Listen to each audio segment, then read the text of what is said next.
guys, welcome to Meal Prep Monday. So today I'm going to be doing some satay chicken, some barbecue chicken pizza scrolls, choc chip muesli bars and chocolate peanut butter banana bites. Now the time's 9 a.m, so hoping to bang this all out in 2 hours, so let's get going. Okay, so first thing I like to do is come up with a bit of a plan. So I'll have a little peek at the recipes I'm making, and then I guess kind of figure out what makes the most sense, so I'm not waiting on stuff to go in the oven, or waiting for stuff to cool down or whatever, because I don't want to drag this out.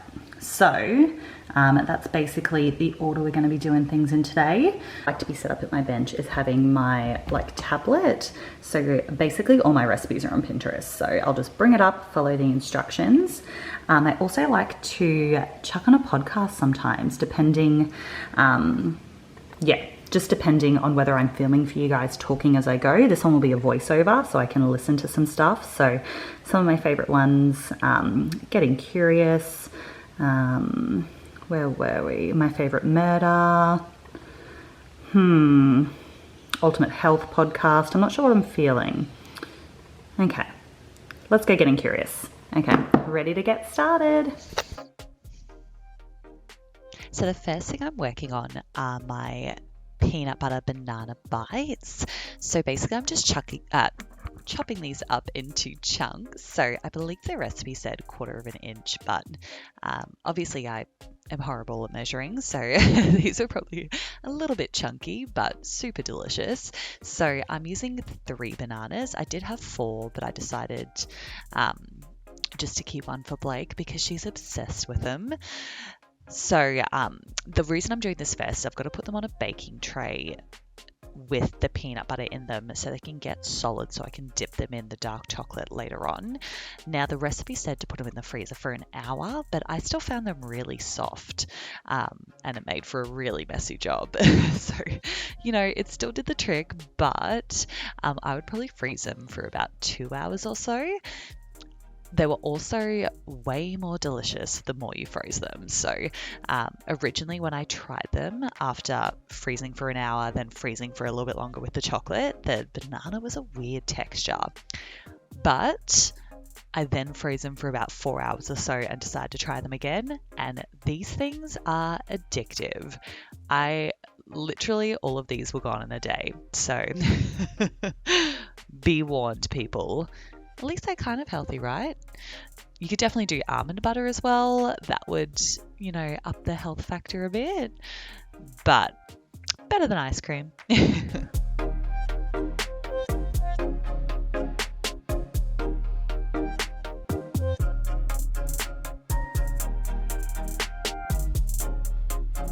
So here they are, ready to go in the freezer.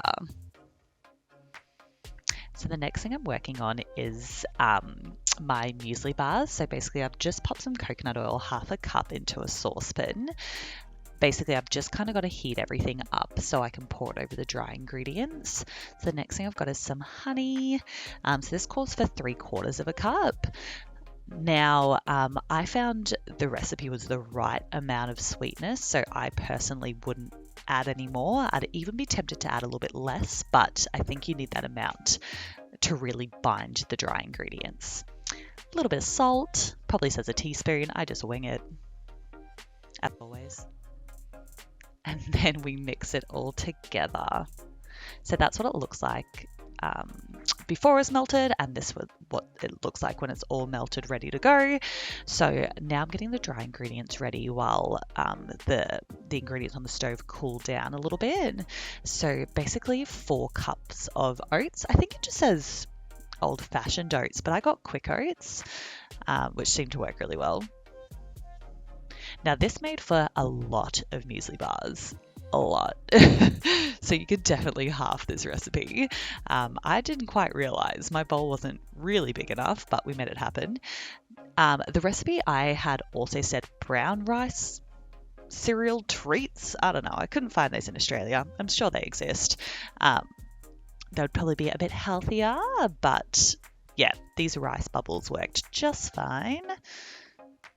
So with those, we want 1.5 cups. So I'm dumping that in as well.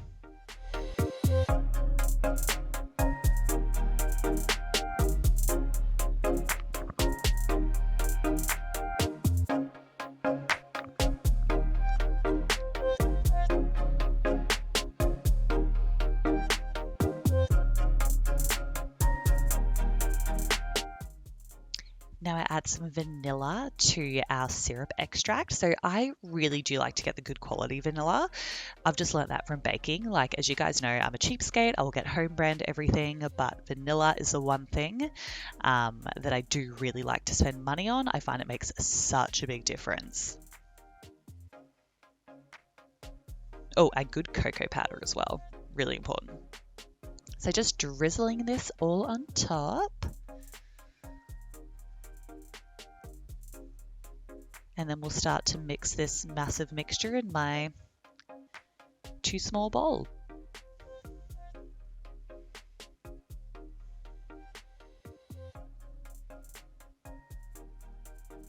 Now you can see here I'm mixing it. It does take quite a bit of mixing.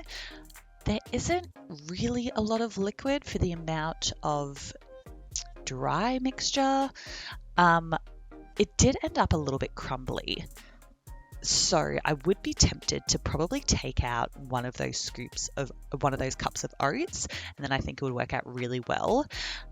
You could obviously add more of the wet ingredients, but like I said, the sweetness was pretty good. I personally wouldn't like it any more sweet, and I think to bind it you would need that honey. So yeah, I'd just be tempted to take out some of the dry ingredients. You could, of course, add like another binder, like you could melt some peanut butter in with that mixture as well, and that'd be really good. So I've got some choc chips to add in. So I really like dark chocolate. Weird, I eat a lot of sweets, but I don't like stuff too sweet. So I found the dark chocolate chips were perfect. So I think we added in half a cup, and then of course I'm going to sprinkle some on top.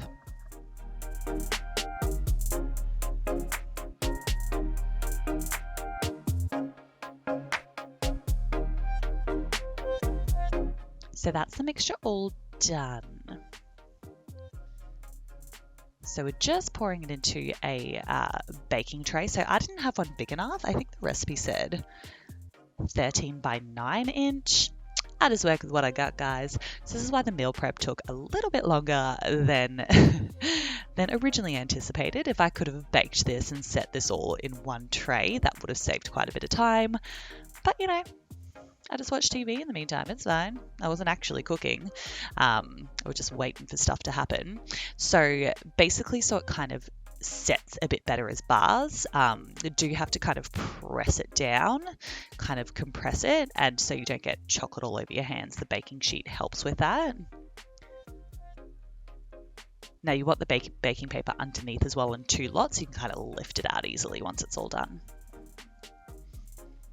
Now we are going to chuck those into the oven, preheated at 350 degrees Fahrenheit, which I think is about 170 degrees Celsius. So you can see I have lots of mixture, so ended up cooking 2 batches. Now we're moving on to my satay chicken. I'm sure no one wants to see me cut chicken, but we're doing it.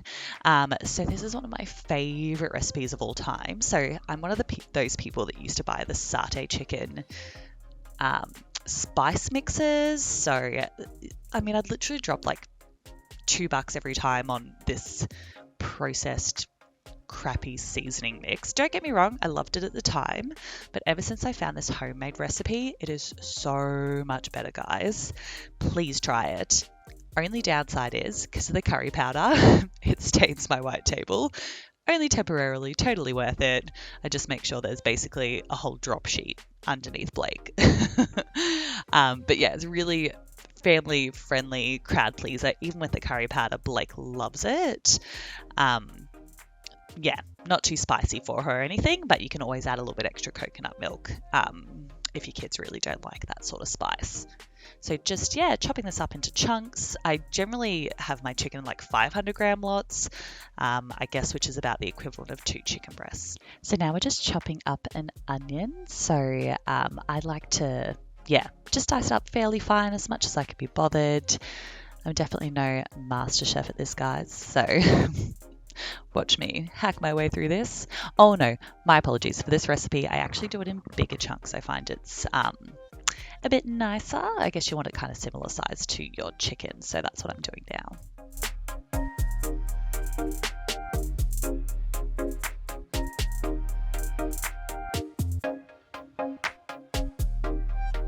Now just popping it all into a hot pan pan. So we'll start off with the onion. So for this recipe, we want to kind of toast all the ingredients first. So also got vegetable oil.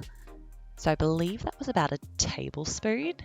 I'll link the recipe down for you guys anyway, because sometimes I like to just wing the amounts. I don't measure a lot of things. So if you want the official version, that is to come.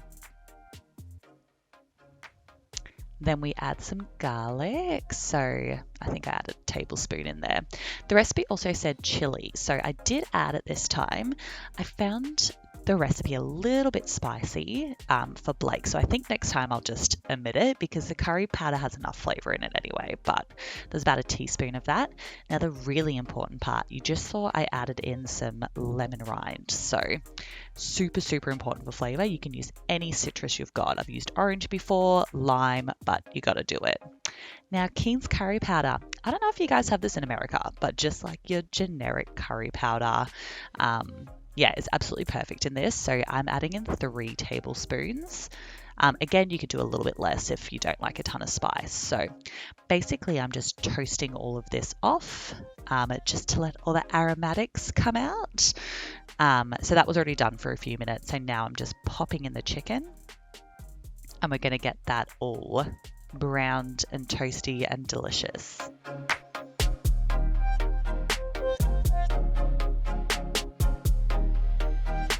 Now, of course, if you guys wanted, you could totally do a vegetarian version with tofu or something. That would be amazing. Or just veggies. This sauce works with anything. Okay, so that's all kind of brown now. So now we're adding the sauce ingredients. So peanut butter. So I've done this with like the natural peanut butter or kind of the more processed one, which I'm using here. Works both ways, but I do find the texture's a little bit better with this fake crap, but it's, yeah, delicious. So yeah, just adding in a bunch of tablespoons. I can't remember what the recipe says. I think it says 2, but to be honest, I usually end up winging it at the end and kind of adding bits based off my personal taste. So then adding soy sauce. So just a tablespoon of that in. Now coconut cream. So usually I do use coconut milk, but just couldn't get it at the shop. So you guys know what that pandemic life is like. So coconut cream worked perfectly well, delicious, doesn't really matter. So I think it's about 250 mils. So our jars come in 400 mils, but it was kind of good to have that extra amount because I just added it on fresh to Blake's portions we ate throughout the week.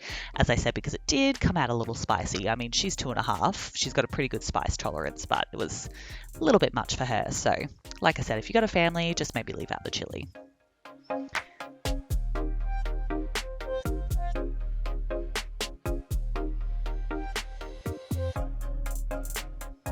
Now for veg, you can really do anything you want. We love this recipe with capsicum, but that was a bit expensive at the moment, so frozen green beans work out perfect. Probably shouldn't have added it too early, mum brain, but that's fine. Like the green beans were perfect, delicious, but I guess if you want a little bit more bite, a little bit more texture with your beans, just add them a little bit later on.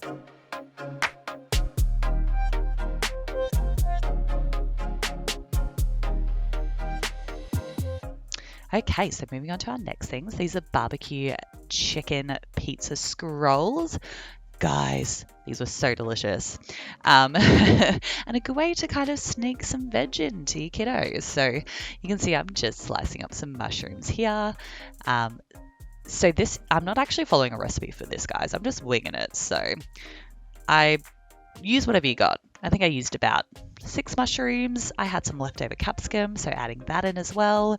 So I decided to dice that up small. Obviously, long strips kind of not cooked very well on a scroll wouldn't have been as good. So that's what I'm doing there now.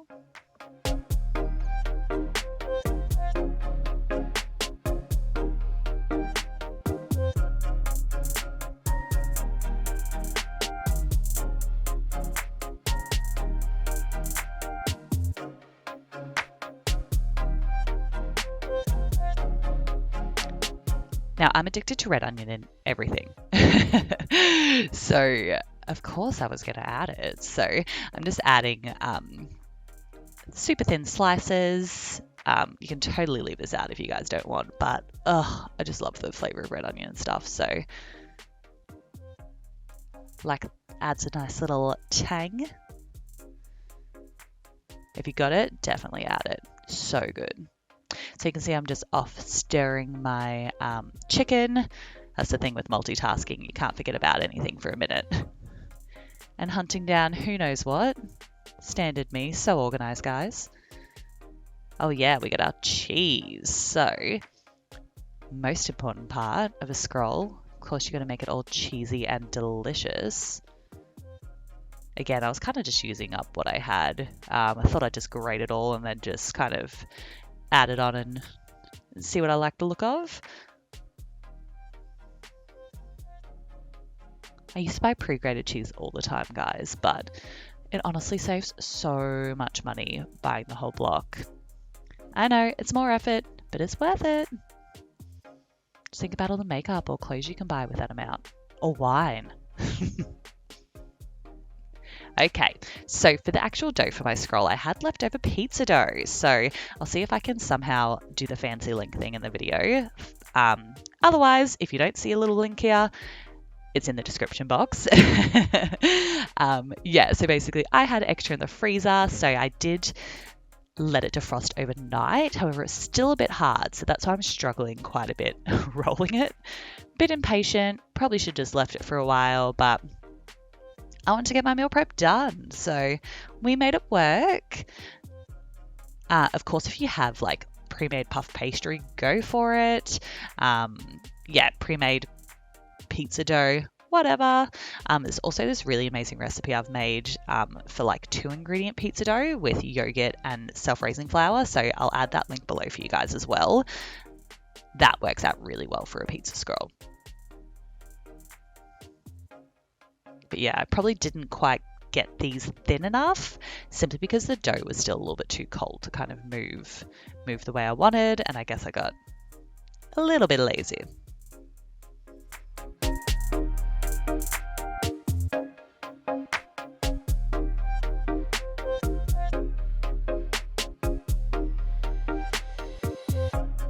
If you're looking for a workout, guys, just take up baking. Just take up rolling too cold dough. Who needs CrossFit? Hey, see my guns by the end of this one.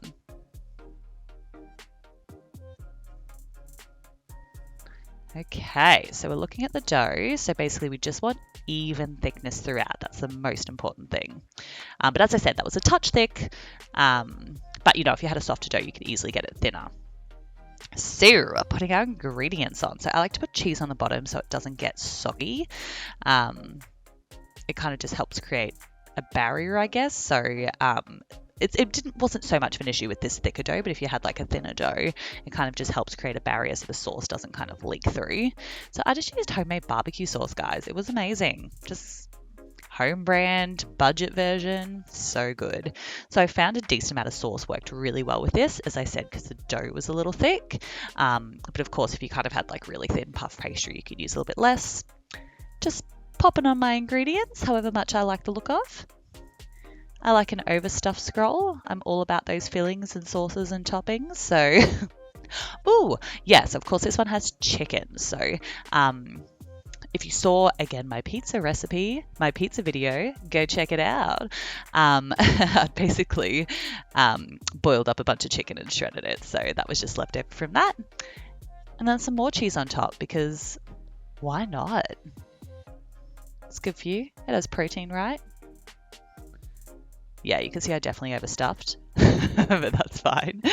So I'm just rolling it up now while adjusting the camera. So no fancy technique, guys. This works really well. You just kind of, yeah, roll it up as usual. As long as you've got like a really well-dusted surface, it'll work out well. Now, serrated knife makes a big difference. If you kind of just use a normal knife, it's not going to cut through it as nicely and it's kind of going to squash it. So you can cut whatever thickness you like. I guess, I don't know, what is that? Like an inch thick? I found is, yeah, good thickness for us. And then I don't eat quite as much. We'll see.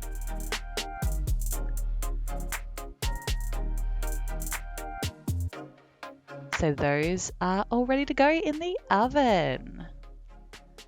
So I think I did those for 250 degrees for about 20 minutes. Sorry, 200 degrees Celsius. Yeah.